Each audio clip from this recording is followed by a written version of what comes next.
Hello to you and you and you. I'm Brendan Dunn. I'm Matt Welty.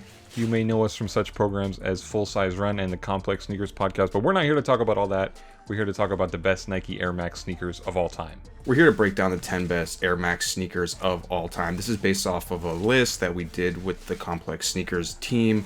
So now you know where we're getting all the information from. Yeah, and we'll put a full link to it in the description, but basically we weighed in on all these rankings with the whole team, which is Mike DeStefano, Zach DeBasic, Riley Jones, and us. So we really believe in these, but feel free to disagree with us in the comments. The original Air Max Power Rankings list was like 20, but we just cut it down to 10. So Welty, I'm going to start us off with the first shoe here. Number 10, the Nike Air Max 98. We're going to go through each of these. By the way, these are going to be a little bit worn in some cases because we do believe in that. Welty, are you a big Air Max 98 fan? We have it as number 10 here on our best Air Max of all time. I think this is one of the more niche models that ended up having a mainstream impact. A lot of people know it through the collaboration with Supreme. Shout out Gary Arnett for working on that project. I think it's one of those shoes that kind of has a little sweet spot between really niche connoisseurs and kind of mainstream sneaker audience. Yeah, and definitely because of that 2016 Supreme collaboration, it gained some more traction. I don't think a lot of people were checking for this model realistically before then. This is the OG Gundam colorway, so-called for its similarity with the anime robot of the same name. So that's number 10. The next shoe that we're going to talk about, the Air Max 93, which of course came out in 1993, also designed by Tinker Hatfield. Yeah, Tinker Hatfield in a Bruce Kilgore model too. I think most notable thing here is that big bag hanging off the back, inspired by a milk jug at the time. It's like the blow molded technology for that. Welty, how do you feel about the 93? This was one of the first Air Max shoes that I got when I started collecting. I had originally purchased the pair from the History of Air pack that came out. Really? Yeah, in the mid 2000s. So this OG colorway, very nostalgic for me. The booty's a little weird on the top of the shoe for all the Air Max models. You don't really see that as often or at all. When these shoes came back out, I knew I had to get myself a pair, and I definitely bought multiples of these. Number 8 is the Nike Air Burst. This is my personal pair. You see the beat up retro box, and you can see that they are almost literally bursting as we pull them out of the box here. This released in 1994 originally, and as a result does have a lot of similarities to the Air Max 93. You can see it's got that same kind of chunky bubble on the back. By the way, the 93 originally called the 270 for that 270 bag, not to be confused with the current Air Max 270. You see the Air Burst here has the same Air Max label on the tongue.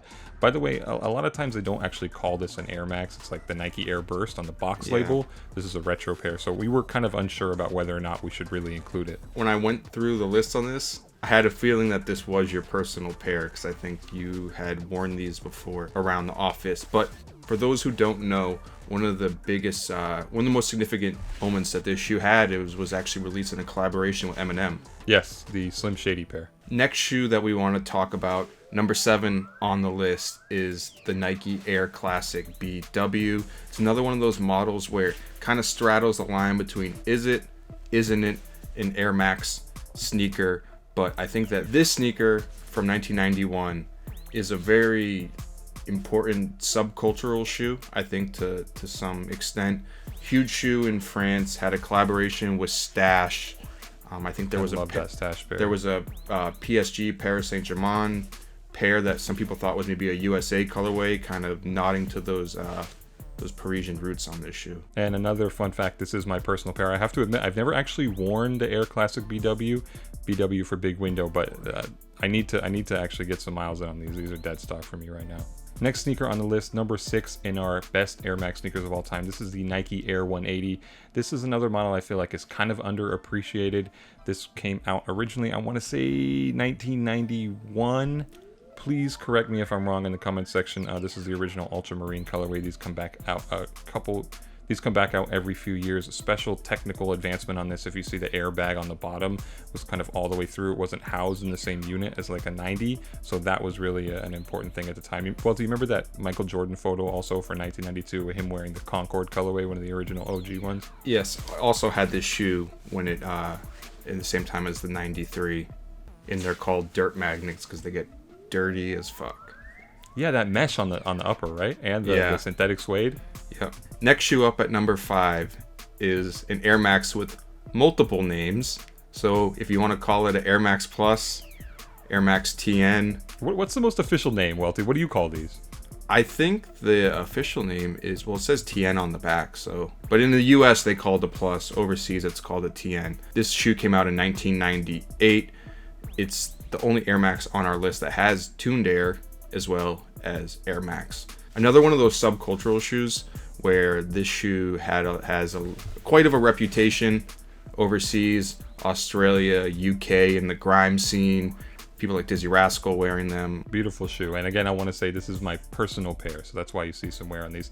Let's get to number 4, a sneaker everybody recognizes, another personal one of mine. By the way, thanks to Justin, who also threw us some pairs for this video. This is the Air Max 97 that is absolutely falling apart.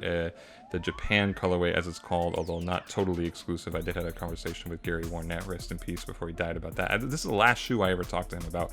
Welty, look at the air bubble on my pair. This is crazy. I have a pair of Air Max Deluxe that same midsole, and it kind of fell apart in the same way, but the bubble didn't blow out the same ways that yours did. I think the person handling these for this video may have done that damage, so we might need to build them. Yeah, this is an original pair from 1997. Like I said, I only got one wear out of these, wore them down the stairs, and then they were falling apart, so they've been stuck in the box ever since. Air Max 97, obviously a hugely popular model. You can see the PSI rating on the outsole there. People need to remember, though, this shoe wasn't as huge before Nike really brought it back in a big way, but I'm glad it's being celebrated now. Huge shoe in Italy, too. Next up on our list, number 3, the Air Max 90. What I would say is the most mainstream Air Max shoe of all time.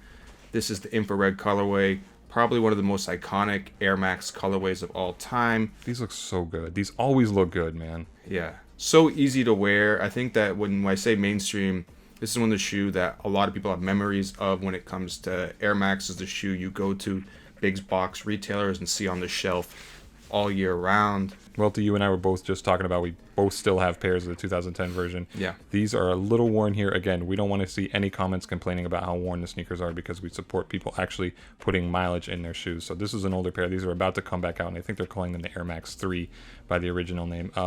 We are here now at the number 2 Air Max of all time. This is the Nike Air Max 95.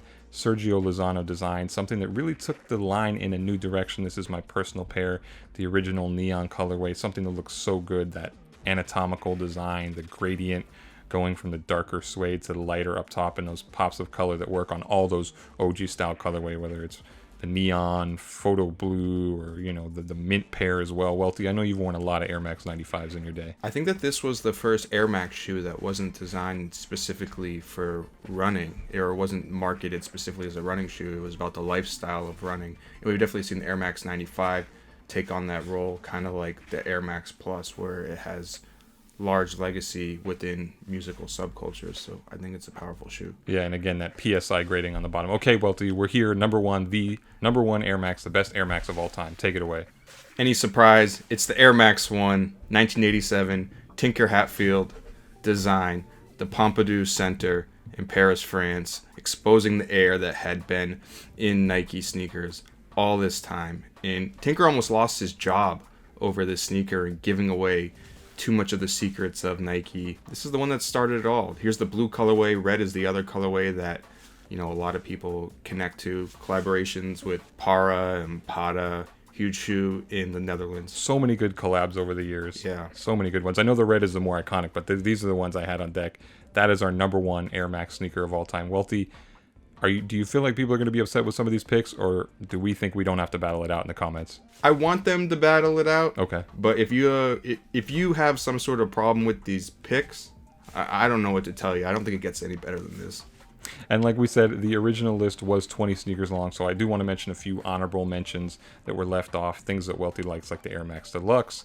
The Air Max 2009 was on there. Welty, I know you're an Air Max Light fan. Anything else that we left off that we think bears mentioning so people don't get upset? No, I think we should just leave it at that. Okay. And if you disagree, let us know. Yes. These are the best Air Max sneakers of all time.